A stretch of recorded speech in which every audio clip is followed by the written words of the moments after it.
Welcome back. We're going to get straight into it. I mentioned it is 2025. It's a brand new year.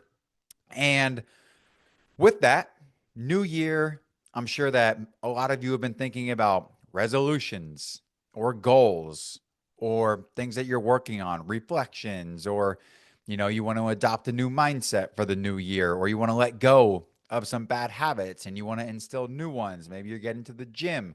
Maybe you're doing whatever for work, or you finally are getting up early to go do that workout, or you're finally journaling before bed, or reading that book you've been wanting to do, or right. Most of us, I think it's safe to say, think about these things and naturally come the new year. And for myself, what I want to talk about today that hopefully can either enlighten you or inspire you, or just, if you're interested in this, is I am currently about halfway through the Whole30 diet. And I also just completed a 4-day juice cleanse. These are what I want to talk to you about. So basically, what you can expect from the episode today is we're going to talk about what exactly the Whole30 is. Very, very brief overview for those that are unfamiliar. What exactly the juice cleanse is, why I decided to do these things and am going through this right now, what I have continued to learn, some takeaways, lessons, and documenting just overall the experience, and then how I'm continuing to move forward from there.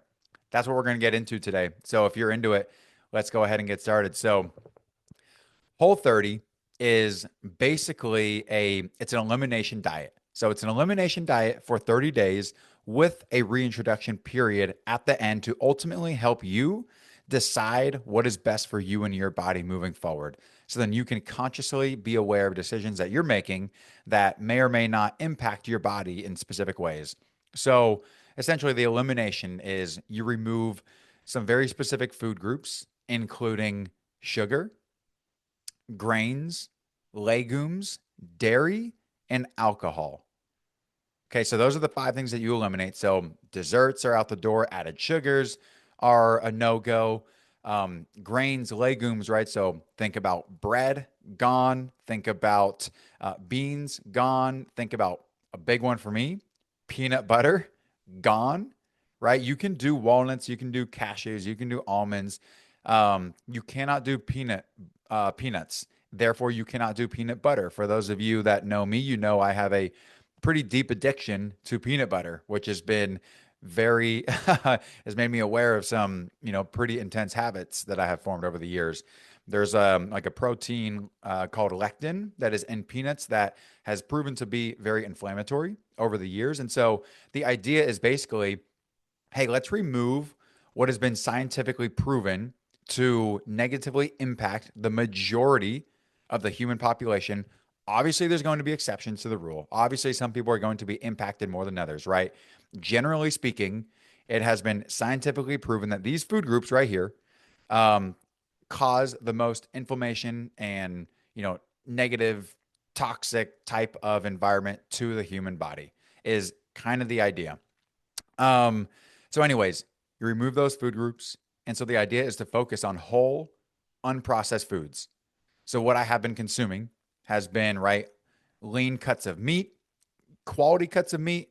So, think like chicken, think about, like turkey, burger patties, um, meat, right? So you consume meat, fruits, veggies, some nuts minus the peanuts, right? And then basically anything that is, you can pronounce with one word, right? Potatoes are a go, so you can eat potatoes during the program. So maybe a plate for me generally is consisting of my chicken that I'll cook up with sides of, and healthy fats is like another thing to have on the plate there. All right, so basically a half avocado with, like, the majority of meals that I'm eating. Eggs are good, right? Poultry is good to go, just nothing dairy, right? So that's kind of the idea of Whole30. And then after that 30 days, there's like a reintroduction period. I haven't got there and haven't read too much into it, but then the idea is you slowly reintroduce some of those food groups strategically.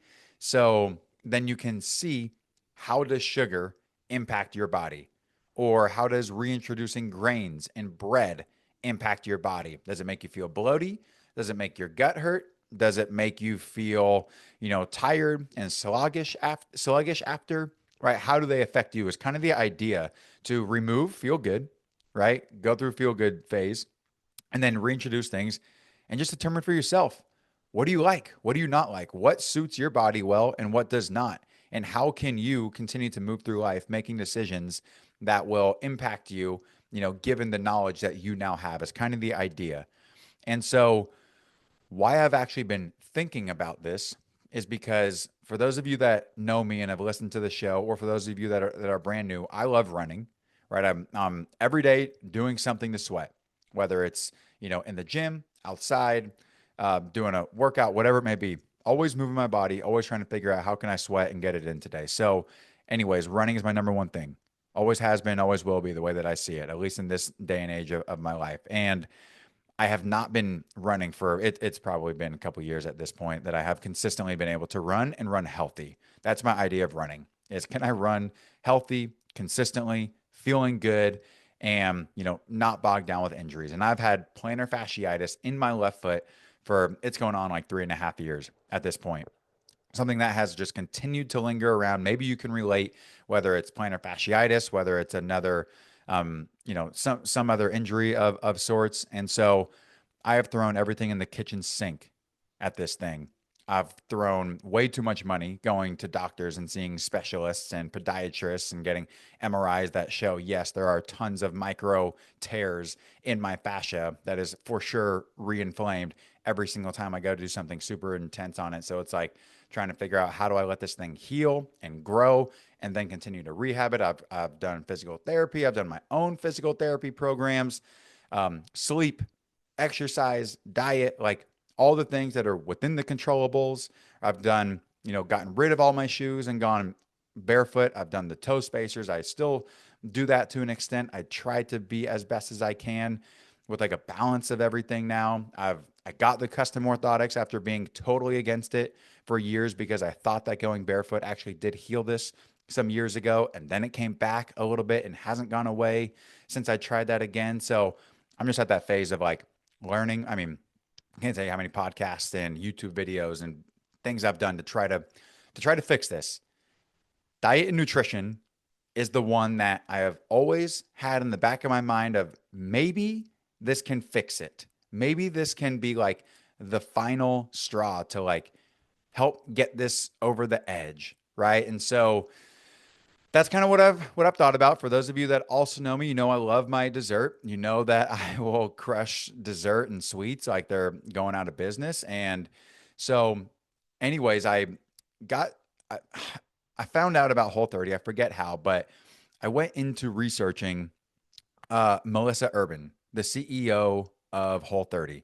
And I found a podcast on just her background. I just wanted to learn a little bit about who she was and who the founder and creator was of the program and kind of how she got into it. I'm always curious about the who and the people behind the what, first and foremost. And then her story was super captivating to me. For those of you that don't know her, go check out her podcast if you're interested in this. And it was on the How I Built This with Guy Raz, and it was pretty mind blowing of a story that she has. I'll leave you the details. It's super awesome. I was intrigued, and then I went down a rabbit hole of listening to more podcasts that she does around the Whole30, around how her and her husband at the time basically used this program that they created kind of on the spot to heal some inflammatory injuries that they had, right? They were both super into CrossFit and he had like shoulder issues that would just not go away. And so they were like, you know what? Let's do something crazy. Let's drastically become aware of what we're consuming and not consuming. Let's eliminate all these food groups, which is the Whole30 program. And then they immediately felt pretty darn good. Injuries seemed to go away. Inflammation seemed to go down, almost non-existent. And so that was kind of how the Whole30 was born. And they're like, hey, maybe we're onto something. And so that's where I was like obviously intrigued with all that going on in the background of my head, with my running career, with my endurance career. So I'm like looking for any edge, always looking for an edge, right? Just as if I'm sure you are too, if you're listening to this podcast. So that's kind of the Whole30 overview of what it is and kind of concept and mindset around it.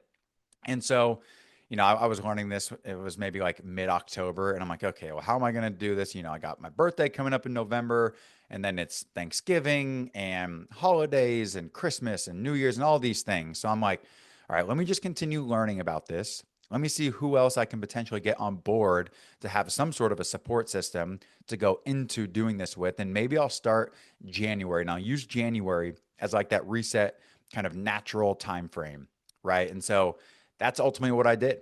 I continued to listen and learn. I continued to mentally prep that this is what I was going to do. I continued to say it out loud to those that I was speaking with that this is what I was committing to. And I got the Whole30 book, not the new updated one. I wanted the old OG original one to hear straight from Melissa, what she was thinking about when she first put this book together. I got an audiobook called It Starts with Food. That was her and her at the time, I believe it was her husband, and started just learning more about nutrition and diet and kind of some of the fundamental scientific reasons behind the program. So I found that to be super interesting and just started mentally preparing for this thing, right? And just getting, not overly preparing, but just starting to learn and be curious so that when January 1st hit, it was go time, right? And so now getting into the what, that's what happened. I got a good buddy, Tanner Romo, shout out Tanner and Savannah, who were, I think, previously mentioned on the previous podcast, for joining in the Whole30. So we got a little group. Always nice to have, a little accountability pod that you do something with. And so we started January 1st. And they had also just mentioned that they did a juice cleanse a little bit ago. So that was also intriguing to me to kind of totally reset everything, right? Juice cleanse, kind of rid the system, big red reset button, and then also reintroducing new food groups, right? And so it was kind of this like progression into this like overall idea and concept. So what I did is starting January 1st, we started the program. And then a couple days later, I did this 4-day juice cleanse, which now getting into the what of the juice cleanse is basically it's what it sounds like. You drink juice for 4 days. So there's a local shop down the road, Gather Juice Company out in Tacoma, Washington, and they do cold press with a maximum shelf time of 72 hours, meaning that it's guaranteed your juice will be cold pressed no more than 3 days ago. And so for this one, I ordered it ahead of time, and they had pressed it like the day either that morning of or the day before. And so it was like super fresh, ready to go, because the more time that does go by, right, the more nutrients you are losing. So just going into that, understanding that. And then that was kind of, so they didn't have it available till January 3rd. So January 1st and 2nd did Whole30. And then January 3rd, 4th, 5th, 6th did this juice cleanse. And so we'll get to that here in a second. Day one, New Year's Day, I see why a lot of people start Whole30 on January 2nd. Because my family and I got back home maybe like, I don't know, 1 p.m., 2 p.m. We were out for New Year's Eve that night, and I got back and I was so hungry. Hadn't eaten anything that day, right? And so I came home, opened the cupboard, opened the fridge, and immediately realized, wow, for thinking that I'm like generally pretty healthy and I think I make some healthy decisions, there is a lot of very easy choices I've been making, in the sense that like I have not been like truly preparing meals and preparing food for quite some time, whether it's my instant oatmeal that I'm kind of notorious for, or it's those granola bowls, or making quick sandwiches, or whether it's like throwing some egg bites in the microwave and calling that good, or just quickly throwing something together. I or gobs of peanut butter on bananas or carrots or whatever it may be.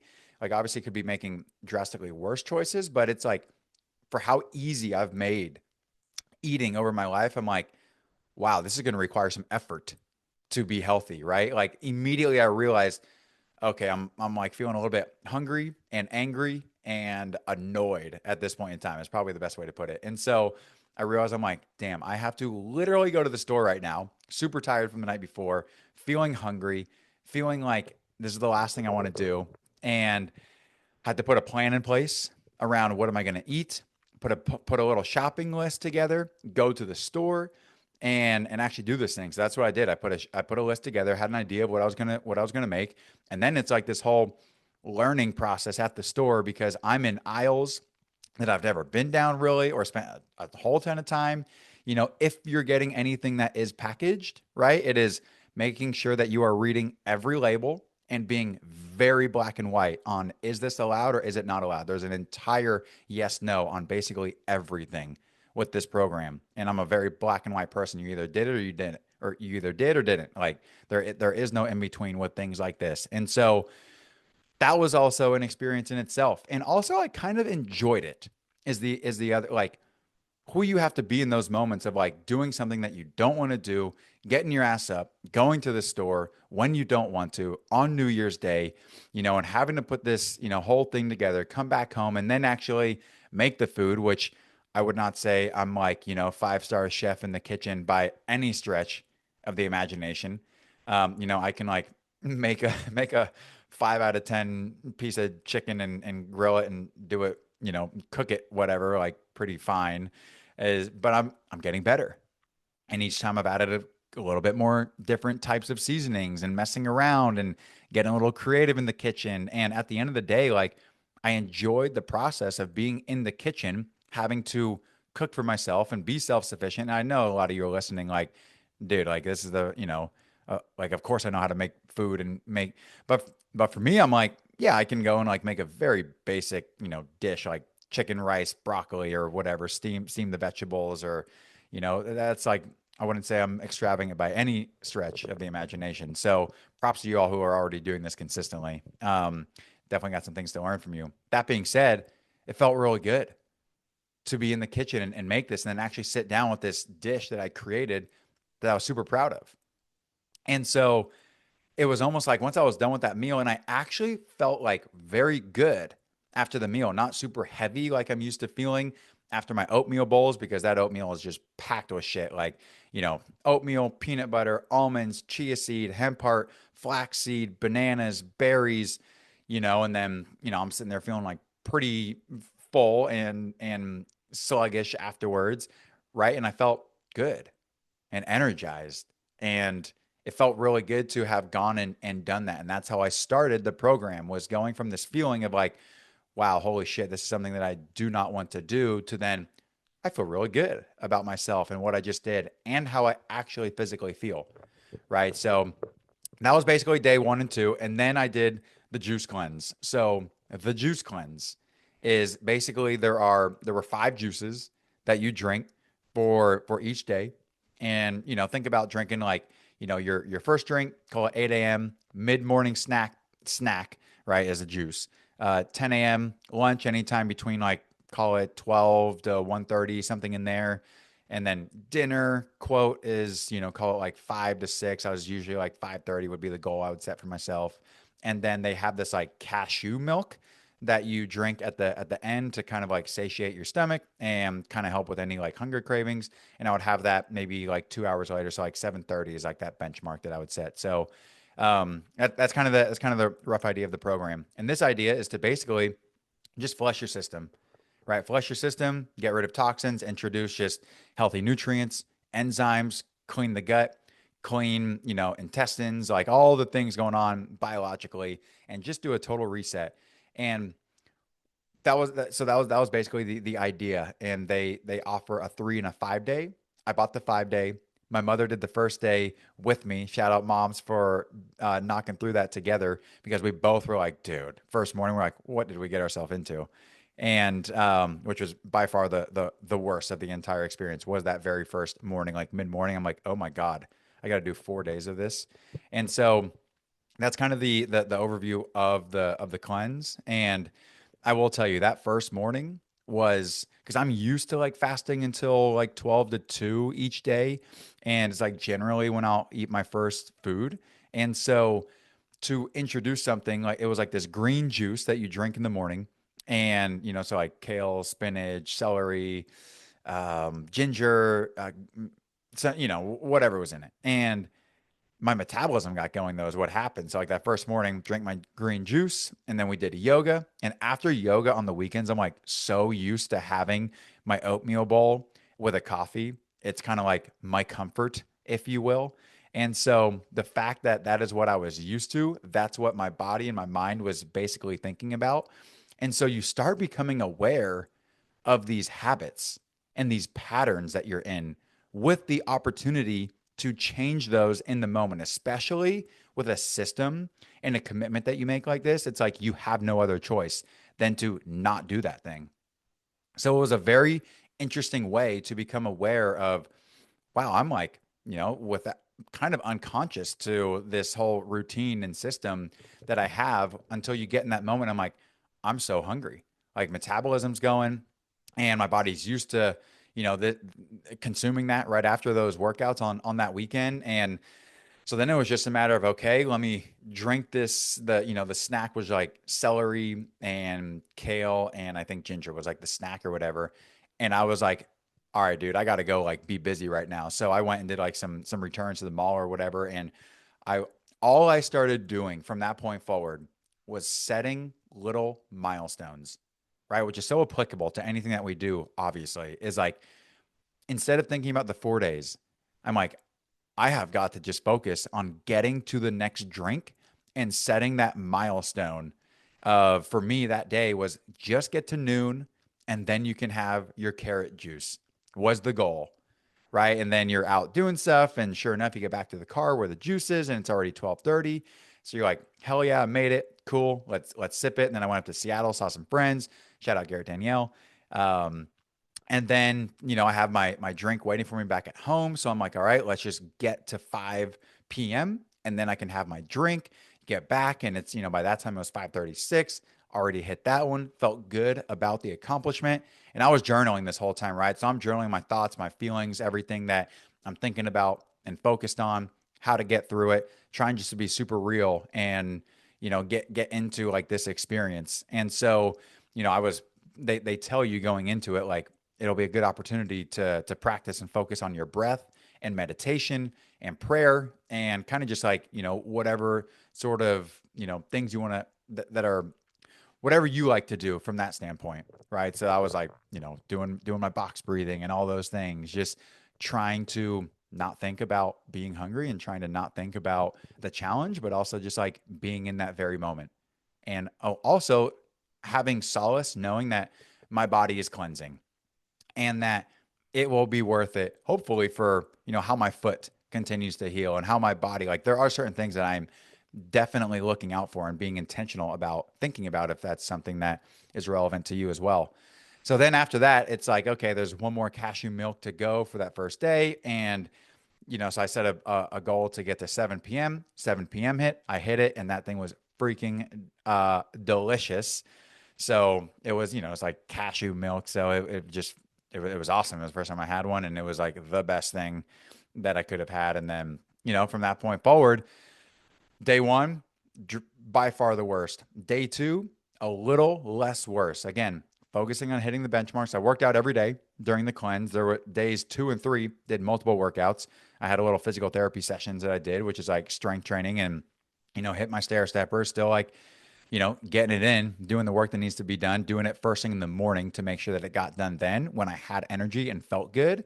And then I'm telling you, days 3 and 4, day three, I felt amazing. They always say, like, I've done some fasts in the past. I've done a couple 3-day fasts. It had been years. And I always remember day three being like the very best feeling, waking up feeling super energized, feeling like I'm getting lean, feeling like things are, just like tight and like feeling good, So it was like day three and then day four, it was just like game over, like this, cakewalk at that point. And then you just kind of get this confidence and this mindset about it. Like, I got this shit. And you just know days 1 and 2 definitely was questioning. Maybe I'll just do a day and then I'll have like another, you start making all those justifications and rationalization with yourself. And you start playing this like tennis match of what you could do to, maybe not do it now or do it at a different time. And then you can save this for that. And I'm like, just get to the next drink, just get to that next milestone.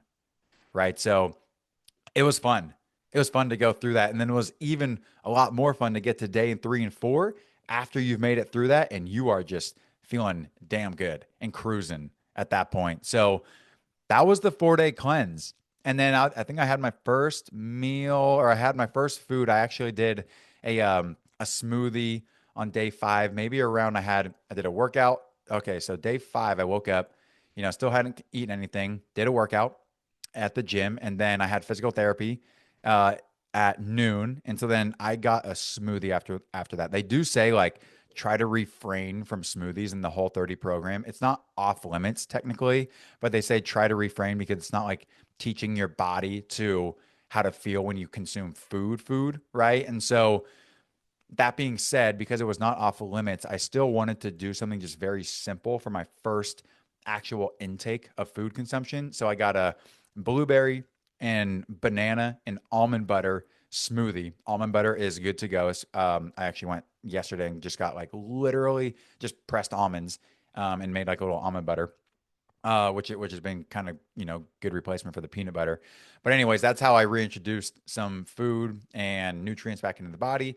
It was freaking delicious. I came home, made some eggs with vegetables and had an avocado, just like things I had been eating and consuming, and I've been feeling really good.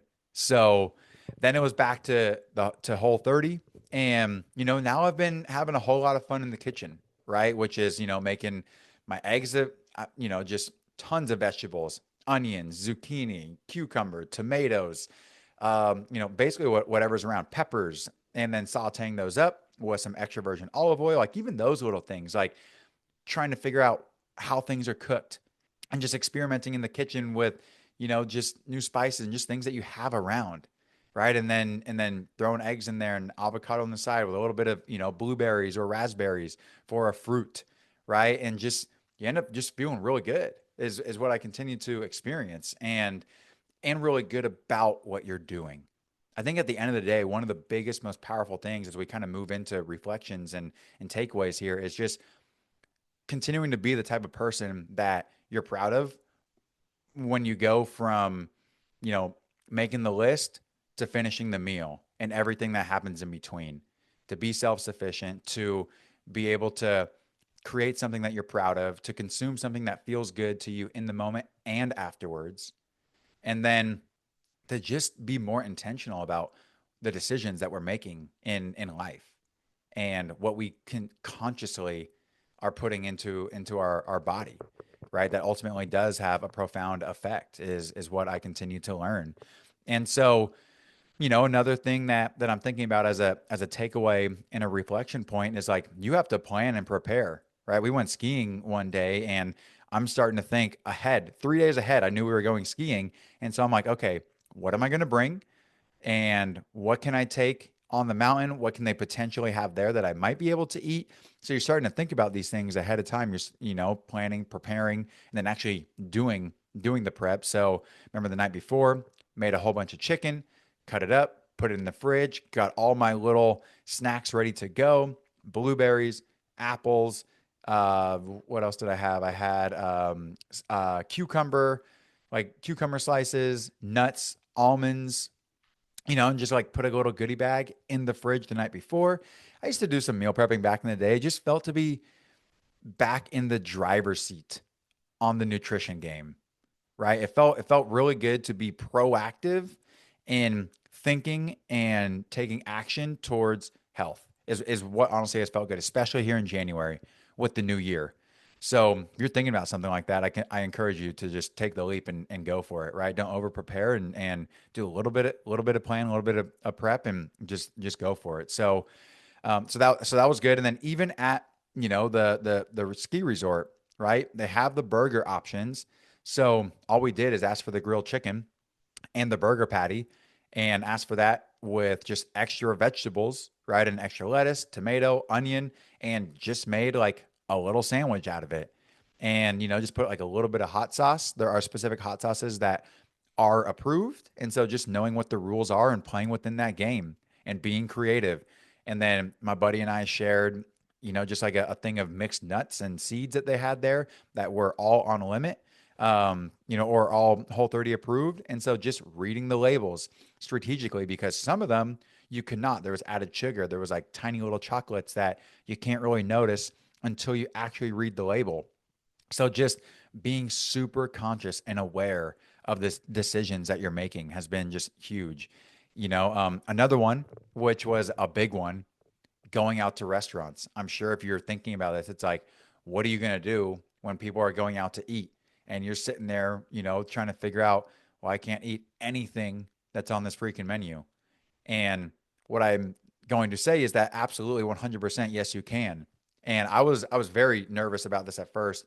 Nervous is not the right word. I was very like, how the hell am I going to eat anything that's out? Just like questioning it, right? And so there's a whole section in the book for it. So again, going back to the planning, I open the book, get to the section, read the entire chapter on how to order and how to eat out without being that crazy person either, right? That's asking 100 and million questions and being obnoxious. There's always a way you can go about it to come off as, just kind and compassionate, but also living within the game that you're playing, right? So I did my prep work. I looked up the menu ahead of time to figure out what were some of the options, and then it's just about asking the right questions and how can you be creative to make something that you're going to enjoy that is easy for them to also abide by, in the kitchen and for the chef. And so, just ask little things like, hey, is this cooked with, is the steak or the chicken cooked with butter, or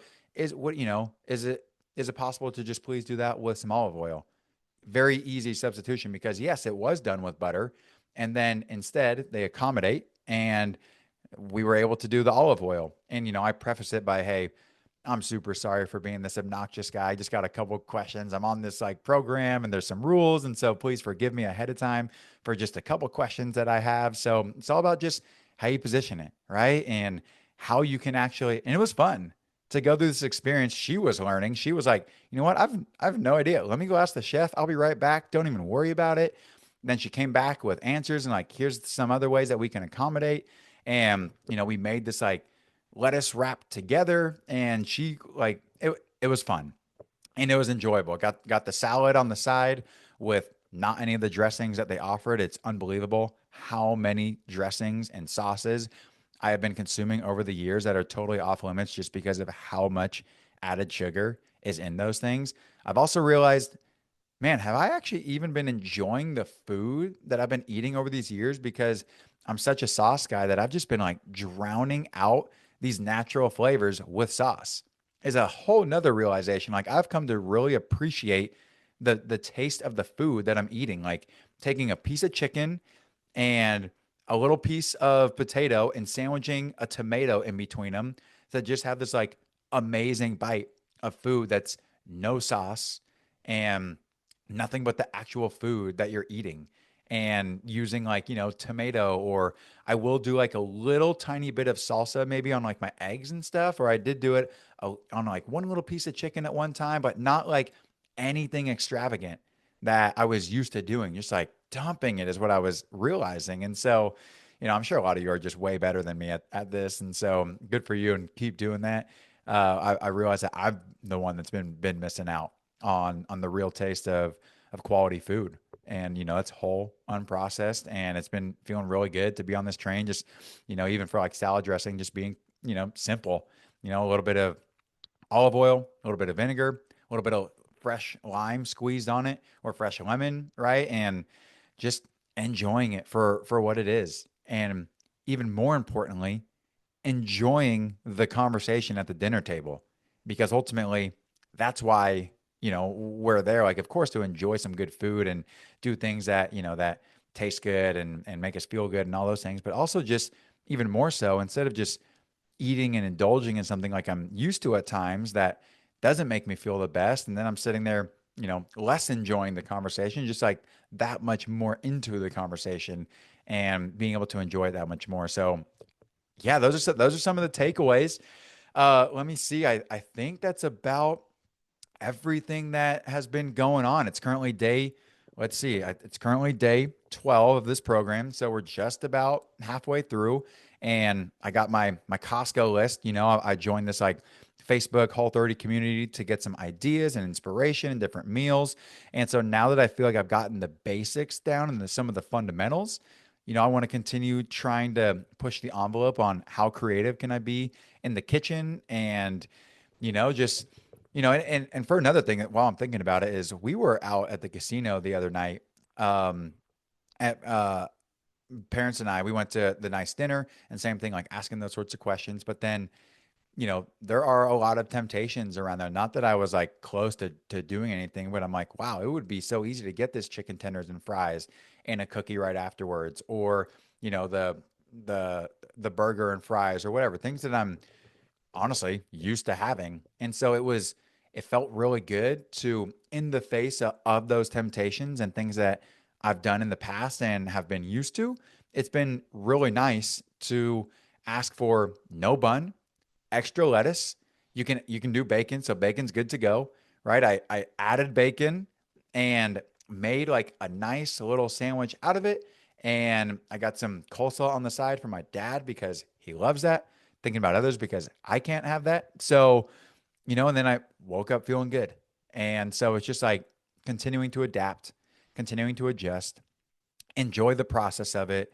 And ultimately, like, I know I've said it, but my biggest takeaway, like, besides my foot, I'm telling you right now, my foot, this is the very best that it has felt in quite some time, just on my normal getting out of bed and walking around and living without pain each time that I get up from sitting.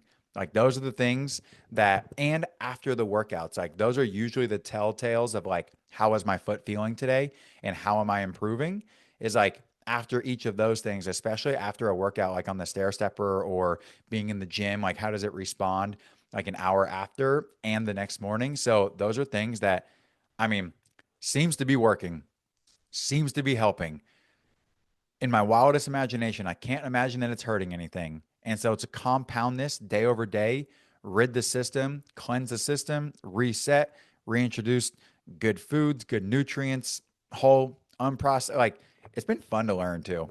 It's been a lot of fun to simply learn and just be that much more conscious about things. So, anyways, we'll go ahead and start wrapping things up. If you've been thinking about doing something like this, or you've thought about Whole30, or you got your own, I've had a couple people hit me up looking to, jump on the juice cleanse train or their own diet. Like, do it. Like, try things, see what works for you, see what doesn't, see how you can revise along the way. I'm telling you right now, you will change habits. You will change the things that you do if you stick to it, of course. But I say, are you interested or are you committed? Right? Make a commitment and then do it. And then, so here we are.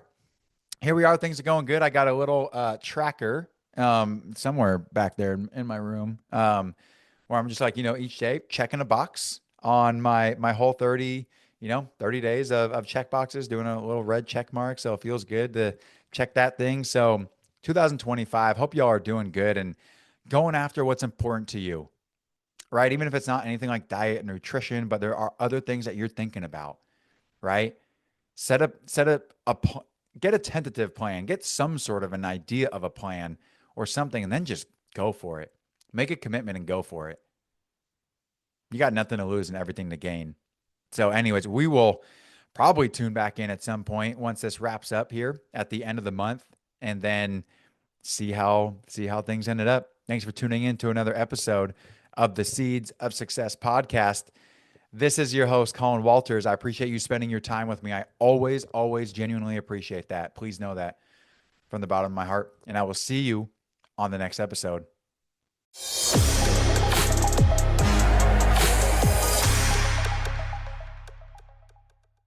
Thanks for tuning in to another episode of the Seeds of Success podcast.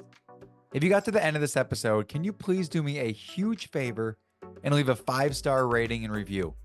This helps me be able to reach out to bigger guests and also be able to get access to special events and activities that otherwise would not be possible without your support. So if you could please take just 3 seconds and leave a 5-star rating and review, it would mean the world to me, and I will see you on the next episode.